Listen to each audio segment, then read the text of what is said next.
Olá pessoal, tudo bem? Aqui quem fala é o professor Carlos Campani, da Universidade Federal de Pelotas, e estamos aqui em mais uma videoaula sobre limites, né? Desta vez, a videoaula vai falar a respeito das propriedades dos limites, ok? Então vamos começar. A gente tem aqui nesse material aqui, né, 11 propriedades que a gente vai dar uma olhada, né, e depois a gente tem exemplos, né, de uso dessas propriedades para o cálculo de limites, né. Então vamos primeiro assumir aqui um valor A real, né, que é o valor para o qual eu quero calcular o limite, né, o ponto do limite, né. Então vamos para a primeira, então o A vai ser sempre reais em todas as propriedades.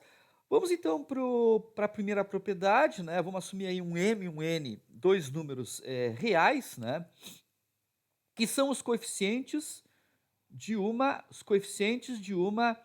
eh, função do primeiro grau, né, uma função afim, né. Então, o limite desta função mx mais m, quando x tende para a, é simplesmente ma mais n, é simples substituição no x pelo valor do a, né, ok? Então, essa é a primeira regra, vamos para a segunda regra. Suponha então que o limite de f de x quando x tende para a e o limite de g de x, uma segunda função, quando x tende para a existam, né? Então, o limite da soma ou da subtração de ambas as funções é a soma ou a subtração do limite dos dois limites, né? Do limite de f e do limite de g. É óbvio que essa igualdade aqui, que nós temos aqui, né, ela pode ser usada em ambos os sentidos. Tanto podemos ir da esquerda para a direita na igualdade, né, quanto podemos ir da direita para a esquerda, né.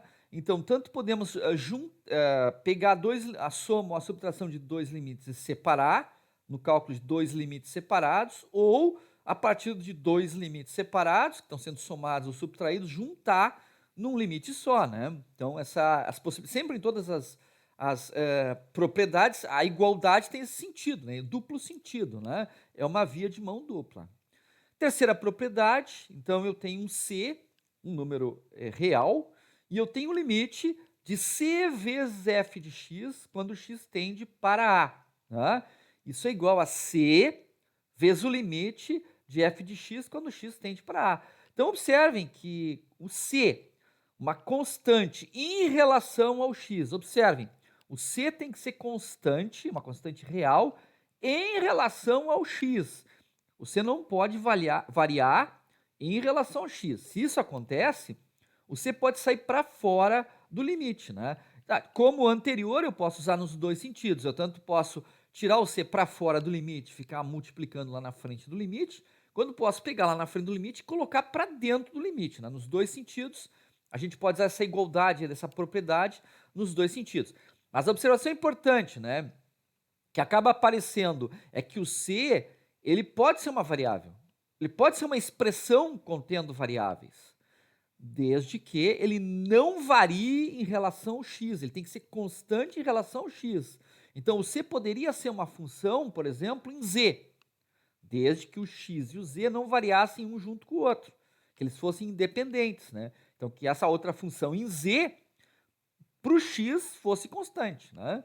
Então é isso que é o c, né? É uma constante em relação ao x, ok? Então a gente pode tirar para fora o c, né? E colocar o c multiplicando na frente do limite. Então, essa é a terceira propriedade.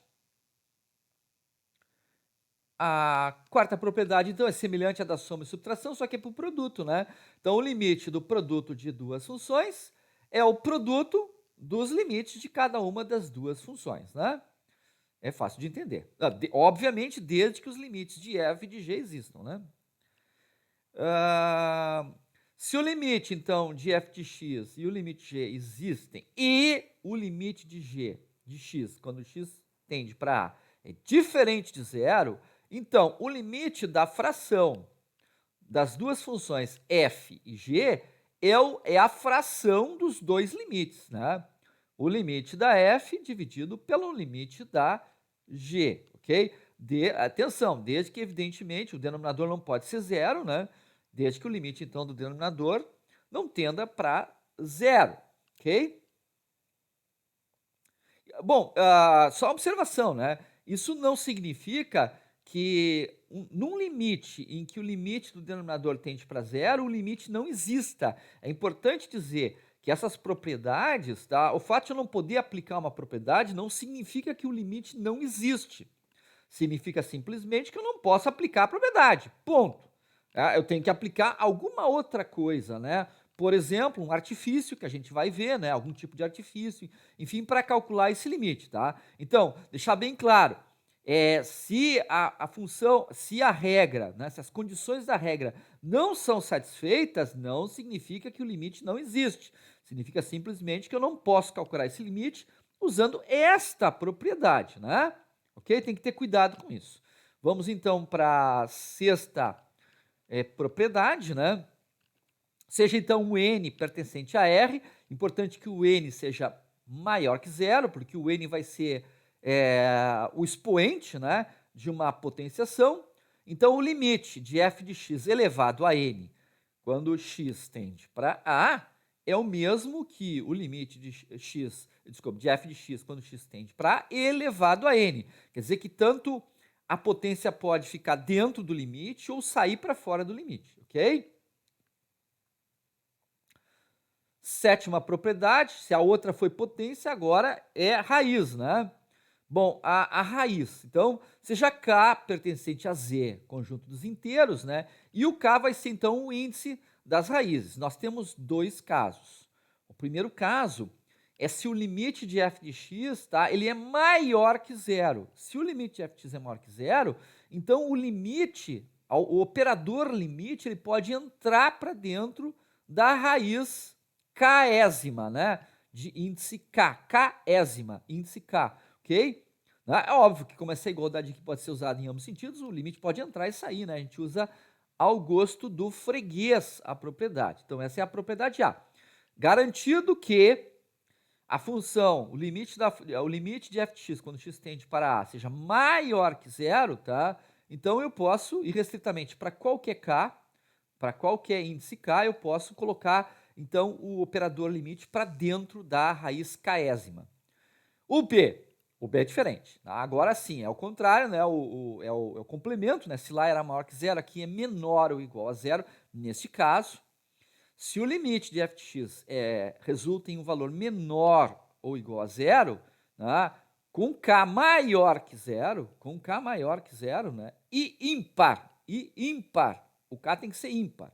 Então, o limite da raiz késima de f de x quando k tende para a é o limite, é a raiz késima do limite de f de x quando x tende para a, ou seja, eu posso colocar o operador limite para dentro. Se essas condições aqui, essa condição aqui toda, não for satisfeita, né? Se o limite for menor ou igual a zero e o k for, por exemplo, par, então não se pode aplicar essa propriedade 7, ok? Não se pode aplicar essa propriedade 7. Muito bem. Oitava propriedade é aquela que diz que se o limite de f de x é maior que zero, né, então o limite do logaritmo da função é o logaritmo do limite da função. Né? Então o operador limite ele pode entrar para dentro então, do logaritmo. Ok? Óbvio que aqui eu usei o logaritmo natural, né? Mas como existe aquela conversão, né, entre logaritmos que a gente já mostrou lá na função logarítmica, né? Isso valeria para qualquer base, né? A gente mostra para o natural, isso vale. É só fazer aquela conversão, né? Tem aquela conversão de base, então, que a gente já mostrou lá. Existe uma conversão de base tanto para a função exponencial quanto para a função logarítmica. E é exatamente a função exponencial a nona propriedade, né? De novo, eu uso exponencial natural, mas como tem aquela relação entre elas, eu posso mudar de base, né? Então vale também para as outras funções exponenciais de outras bases, né? Então o limite de i elevado a uma função f de x, tá? Então o expoente do e f de x. Então o limite de i elevado quando x tende para a é o mesmo que e elevado ao limite de f de x quando x tende para a. Atenção, tem gente que erra e coloca o limite no e, na base, né? O limite entra aqui na base e fica tudo elevado a f de x. Isso está errado, né? O limite tem que ir lá para o expoente, tem que ir lá para o f de x, tá? Ok? Muito bem. E a 10ª e 11ª propriedades, né, se refere, então, ao seno e ao cosseno. O limite do seno é o seno do limite, e o limite do cosseno é o cosseno do limite. É óbvio que só é dado o seno e o cosseno, porque usando aquelas relações que a gente estudou lá nas funções trigonométricas, é possível estender essa propriedade para tangente, estender para secante, etc, etc, né? Mas aí tem que aplicar mais de uma propriedade, que, por exemplo, a tangente é uma fração, aí tem que usar a propriedade da razão, né, da fração de limites, né? Muito bem. Dito isso, então, vamos dar agora uns exemplos aqui, né? Então, o exemplo A, né, o primeiro, né, é determinar, então, o limite de raiz quadrada de x ao quadrado menos 1 quando x tende para 2, né? Então, primeiro, a gente tem que colocar o limite para dentro da raiz quadrada, né? Observem que isso usa a propriedade 7, né? Que é a propriedade da raiz, com k igual a 2. Será que isso se refere ao item A ou item B? O item B, o k tem que ser ímpar. 2 é par, então refere-se ao item A. Isso se refere ao item A, tem uma condição para ser aplicado, que é essa aqui, em que o limite do f de x tem que ser maior que zero. Portanto, é o que diz aqui, né? Então, aqui eu aplico a propriedade zero, desde que esse limite aqui, limite x ao quadrado menos 1, quando x tende para 2, seja maior que zero, né? Isso é importante, isso tem que ser verificado. Nós vamos continuar o cálculo como se isso fosse verdadeiro e nós vamos, no final das contas, constatar se isso era verdadeiro ou não. Vamos ver como é que segue. Aqui eu tenho uma subtração de dois termos, x ao quadrado subtraído do termo, o termo x ao quadrado subtraído do termo 1, a gente usa a propriedade 2, que é aquela propriedade, vamos olhar devagarzinho, que é aquela propriedade da soma e subtração, o limite, uma soma ou subtração, e a soma ou subtração dos limites das duas funções. Aqui nós temos a função f de x é x ao quadrado, e a função g de x seria 1, né? Nós temos a subtração das duas funções, portanto, fica então raiz quadrada do limite de x ao quadrado menos o limite de 1, a propriedade 2.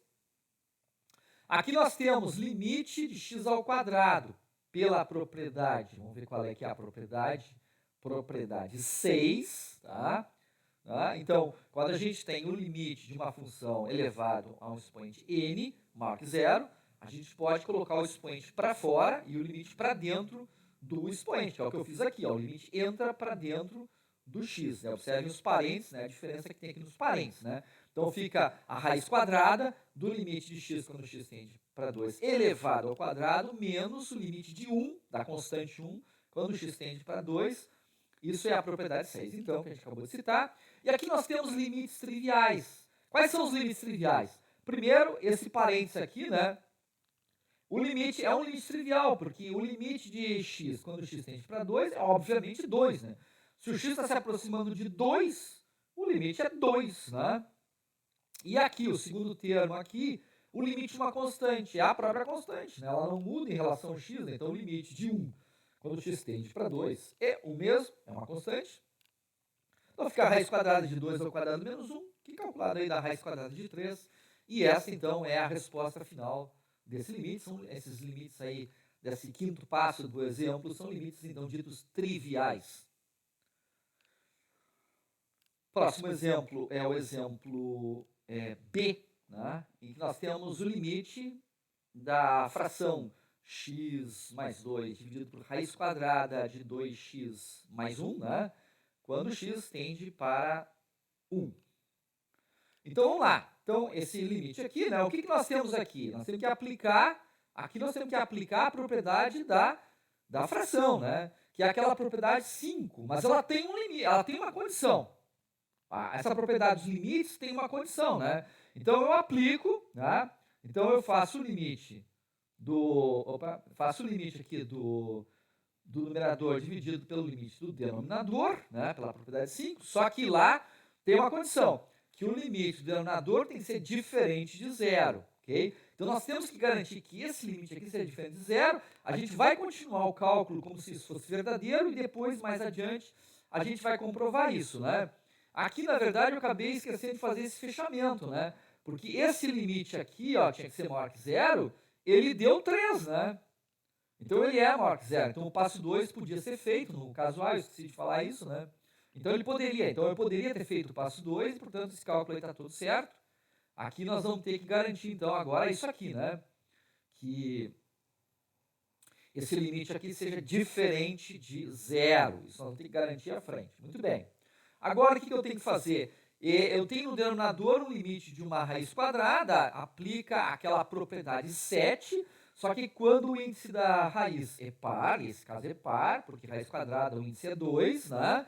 Então, esse limite aqui, que está dentro da raiz quadrada, que fica dentro da raiz quadrada, tem que ser maior que zero. Maior que zero. Muito bem. Ok? Bom, de novo, isso aqui a gente vai continuar o cálculo e vai confirmar isso lá no final, ok? Vai confirmar aqui no final. Então, vamos lá. Então, agora a gente aplica, a gente tem aqui uma soma de dois termos dentro da raiz quadrada e no numerador a gente tem uma soma de dois termos também. Podemos aplicar a propriedade 2. Então, no numerador fica limite de x quando x tende para 1 e mais, né? Limite de 2, a constante de 2 quando x tende para 1. E no denominador fica a raiz quadrada do limite de 2x quando x tende para 1 e o limite da constante 1 quando x tende para 1, ok? Aqui neste termo aqui, dentro da raiz no denominador, nós temos que aplicar a propriedade 3, que é aquela que diz que a gente pode colocar para fora uma constante multiplicativa, que seja constante em relação ao x, né? O 2 é uma constante, ele sai para fora, aplicando a propriedade 3, e o interior da raiz fica 2 vezes limite de x quando x tende para 1, mais limite de 1 quando x tende para 1. Agora, todos os limites são triviais, né?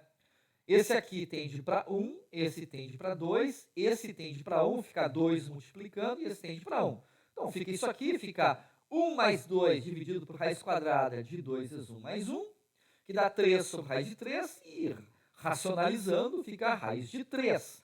Vamos ver as garantias que nós tínhamos que ter. Em primeiro lugar, esse limite aqui do denominador tinha que dar diferente de zero. Deu 3. Aqui, ó, o limite do... deu raiz quadrada de 3.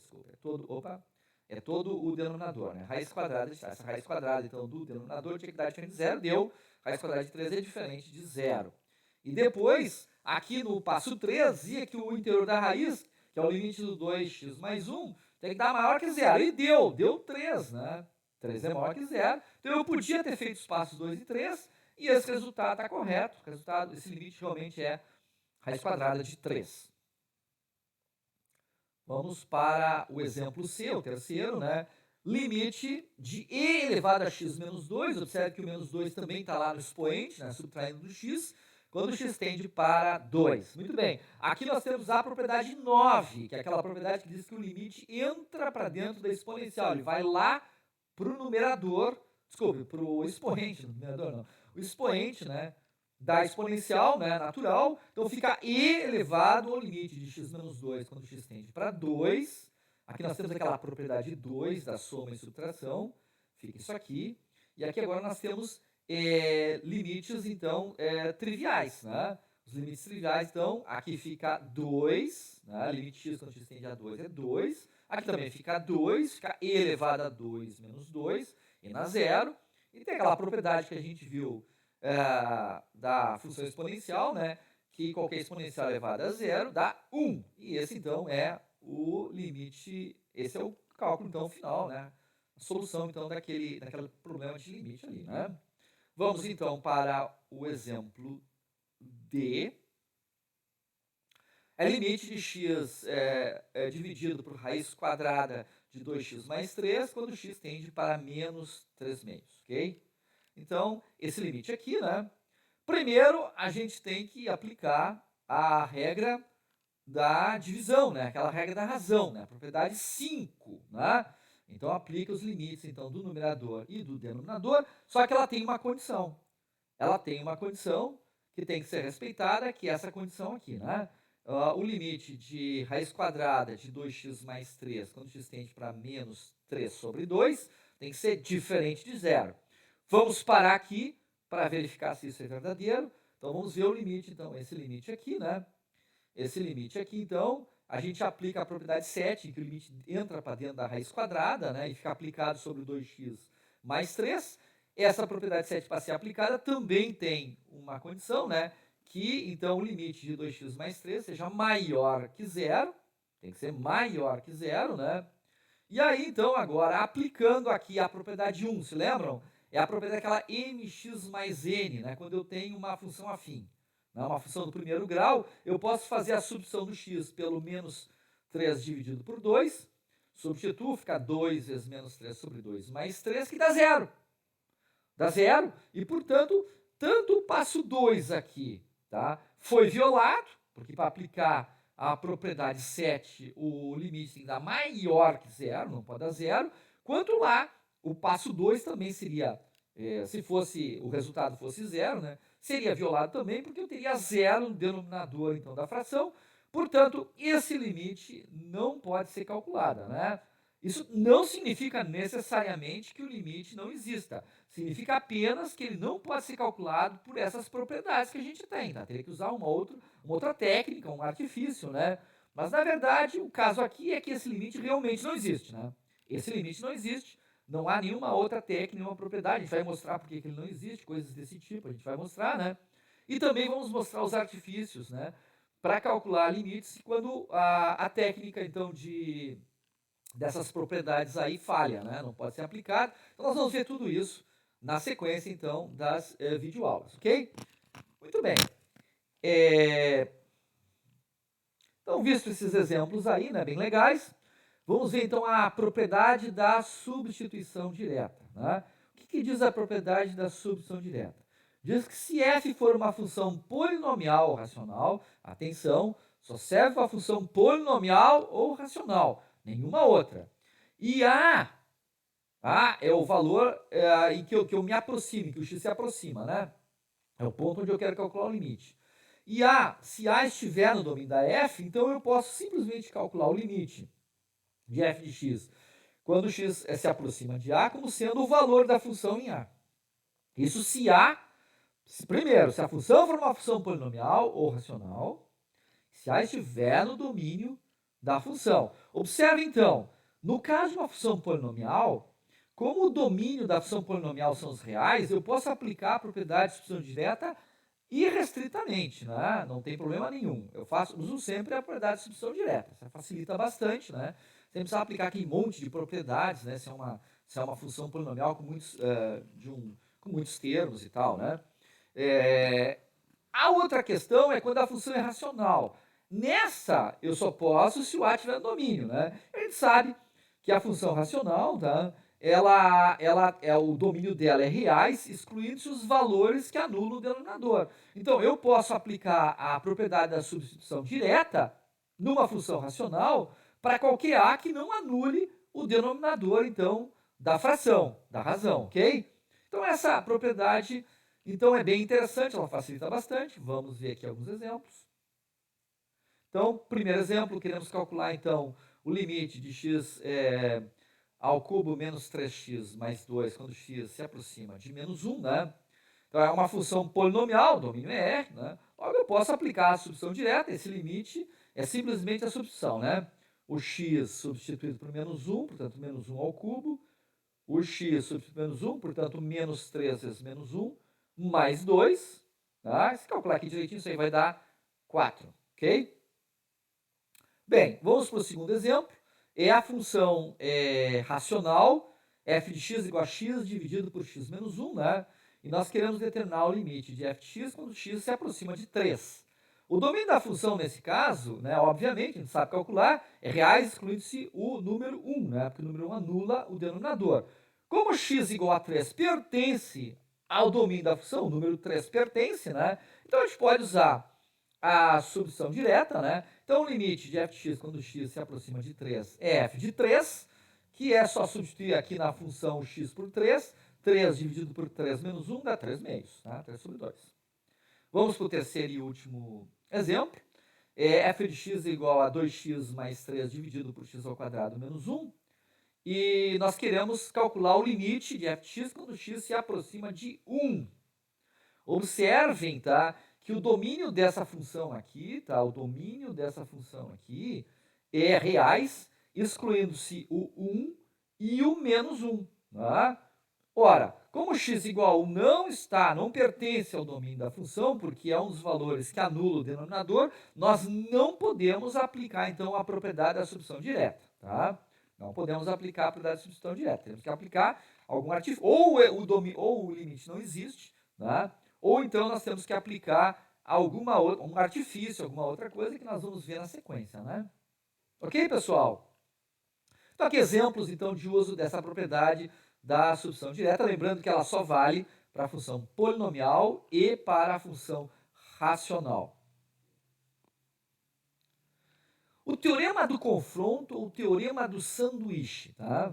Eu vou dar um enunciado dele, aí eu explico, inclusive mostro ali um esqueminha, né? Um diagrama, né? Um gráfico, ok?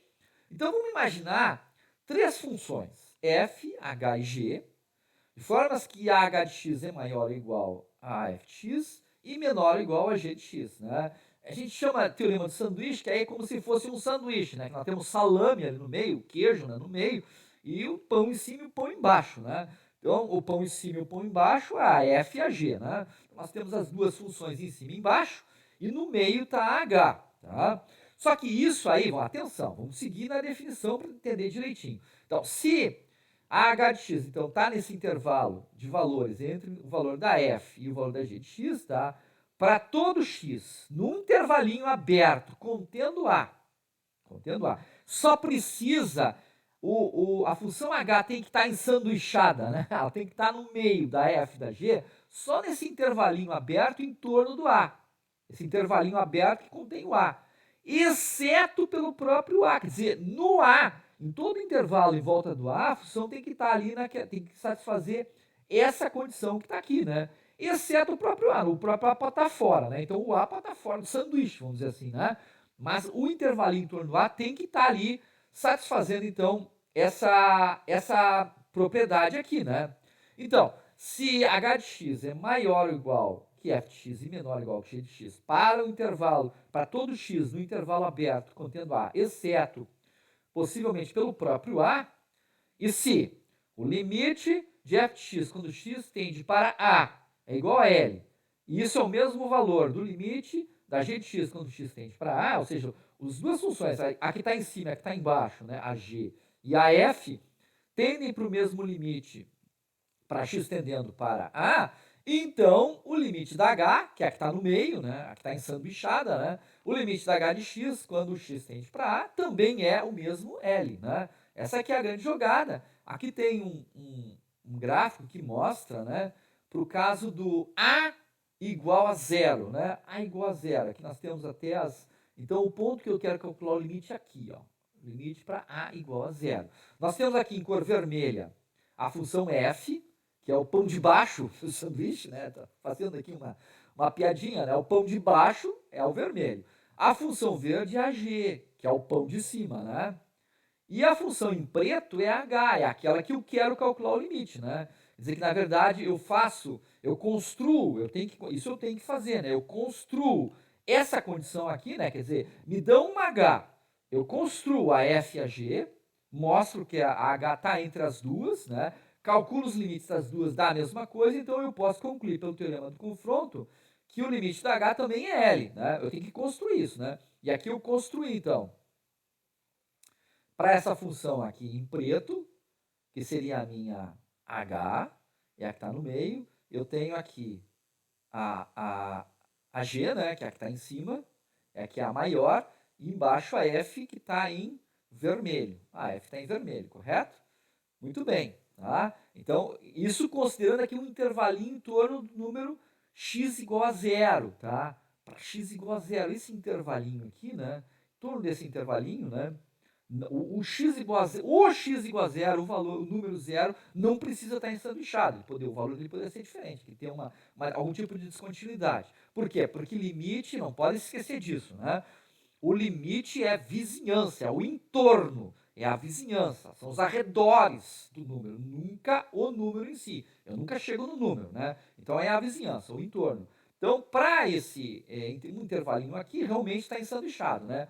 A vermelha está por baixo da preta e a verde está por cima. Observem que isso só vale para esse intervalinho, né? Não precisa valer para todo domínio. Por exemplo, veja que a partir desse valor aqui, a função preta sai para fora do pão, entre aspas, né? Ela fica acima da verde, ok? Então tem que valer só para aquele intervalinho, tem que ter esse cuidadinho aí, né? Muito bem. Vamos pegar aqui um exemplo, né? Então seja a função f de x igual a x ao quadrado vezes seno de 1 sobre x, com domínio reais, excluindo-se o zero, né? E o gráfico, então, é esse aqui.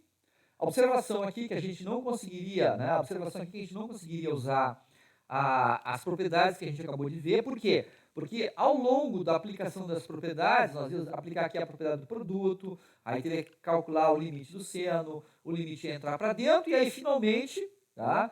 Para calcular o limite para x tendendo a zero, né? Onde a função não está definida, né? Eu teria que aplicar a regra ou a regra da substituição direta ou a regra da divisão, né, da razão, da fração, né, e não pode, porque o denominador se torna zero quando x tende para zero, né? Então, pelas propriedades aqui, ela não daria para aplicar, não daria para calcular, mas pelo teorema do sanduíche vai dar, nós vamos ver, né? Então, tomando essa função aqui, né, o nosso objetivo então é calcular, eu já disse isso, né, calcular o limite quando x tende a zero, onde a função inclusive nem está definida, mas isso não é problema, sabe que limite é um entorno, né? Então, o nosso problema aqui é calcular, então, a função f é que está embaixo e a função g é que está em cima, né? Na verdade, como a gente está usando a função que a gente quer calcular o limite, a gente está usando como f, né? A f aqui, na definição lá do termo de confronto, na verdade, é que vai ficar ensanduichada, ficar no meio. Então, a f lá na verdade, aqui na definição AH. Tem que ter esse cuidadinho aí que tem a definição formal, né? E tem depois o nome da função, enfim, que eu quero aplicar, né? Então, essa aqui, na verdade, essa f aqui, na verdade, é AH. Eu preciso encontrar uma função por cima, né? Vamos falar assim, por cima e por baixo. Vamos falar FGH porque complica. Uma função por cima e uma função por baixo dessa, né? Ok? O gráfico da função está aqui, né? É uma função bem complexa, né? Ela tem um gráfico bastante complexo, bastante legal, né? Vamos lá. Então, queremos determinar esse limite aqui de x ao quadrado vezes seno de 1 sobre x quando x tende para zero, né? Já tinha falado, não podemos usar as propriedades, né? Bom, o que a gente pode fazer, tá? A gente pode começar com a imagem da função seno. A gente estudou já a imagem da função seno e sabe que a imagem da função seno é esse intervalo fechado de menos 1 a 1, né? Então, o que a gente pode dizer a respeito do seno de x, né? Da função seno, né? Então, que o valor da função seno, que é a imagem, né? Ele é sempre maior ou igual a menos 1 e menor ou igual a 1, tá? Bom, se eu mexo no domínio, se eu faço qualquer transformação no x, eu estou mexendo no domínio. Não estou mexendo na imagem, acho que todo mundo concorda. Então, se eu pego o x e substituo o x por 1 sobre x, né, eu continuo tendo a mesma função seno com a mesma imagem. Portanto, vale a desigualdade de cima, né, essa inequação de cima, e continua sendo, então, o seno de 1 sobre x é maior ou igual a menos 1 e menor ou igual a 1. E agora, o que eu faço? Eu multiplico todas as três expressões aqui envolvidas nessa inequação, né, nessa desigualdade aqui, eu multiplico por x ao quadrado. Então, x ao quadrado vezes menos 1 dá menos x ao quadrado vezes seno sobre 1 sobre x dá x ao quadrado seno de 1 sobre x, e 1 vezes x ao quadrado é x ao quadrado. Bem, atenção, nós temos aqui alguns probleminhas que podem complicar a aplicação do teorema do confronto. Esse caso aí não vai ter essa complicação. É se o que eu estou multiplicando a desigualdade for um número negativo, ou que possa ser negativo, né? Pode ser uma expressão com variáveis que para alguns valores das variáveis pode ser negativo.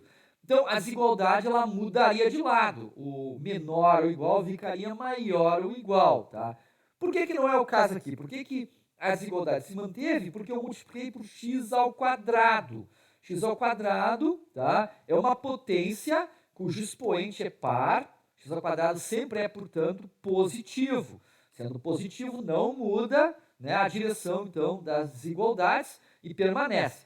Se fosse um valor negativo, mudaria. Eu teria que fazer o cálculo um pouco diferente. Se fosse uma expressão, tá? Eu teria que dividir, então, a prova aí, pelo teorema de confronto em duas partes. Uma parte para o caso negativo, outra parte para o caso positivo, né? E teria que as duas teriam que satisfazer a condição lá do teorema do confronto. Não é o caso. Esse é um caso bastante simples, né? Então, está provado, então, que eu consegui construir, né? Isso aqui, né? Na verdade, aqui está mal, porque essa aqui, na verdade, é a f de x, né? É a função na qual eu quero, é essa aqui, né? Aqui eu quero calcular, então, o limite, né? Aqui eu usei a expressão lá do teorema, né? E onde, então, as funções fg da definição do teorema são menos x ao quadrado e x ao quadrado. Isso fica ilustrado aqui, então, nesse gráfico, né, que eu mostro as três funções, né? Veja que a preta, então, é a função que eu quero calcular o limite. A verde é a função que fica acima, que é a g de x é igual a x ao quadrado. A vermelha é a que fica abaixo, que é a f de x igual a menos x ao quadrado, tá? Ok? Muito bem. Então, o sanduíche foi bem feito, né? Podemos aplicar, então, o teorema do confronto, tá? As condições estão satisfeitas. Então, quais são os limites, então, desta função aqui, né? Da f da g. Os limites, então, o limite de x ao quadrado quando x tende para zero é zero. E o limite de menos x ao quadrado quando x tende para quadrado também é zero. Logo, as duas coincidem, né? Portanto, pelo teorema do sanduíche, o limite, então, da função aquela que eu queria calcular, o limite, que é a x ao quadrado descendo de 1 sobre x, quando o x se aproxima de zero, o limite, então, é zero. Pelo teorema, então, tem que sempre dizer, pelo teorema do sanduíche, ou teorema do confronto, ok? Bom, o cálculo de limites por artifício fica, então, para uma próxima videoaula. Nós ficamos por aqui. Observem que essa aula foi bastante densa, né, com muitas propriedades, muitos exemplos, né? Então, estudem bastante, ok, pessoal? Fiquem bem. Um abraço. Tchau.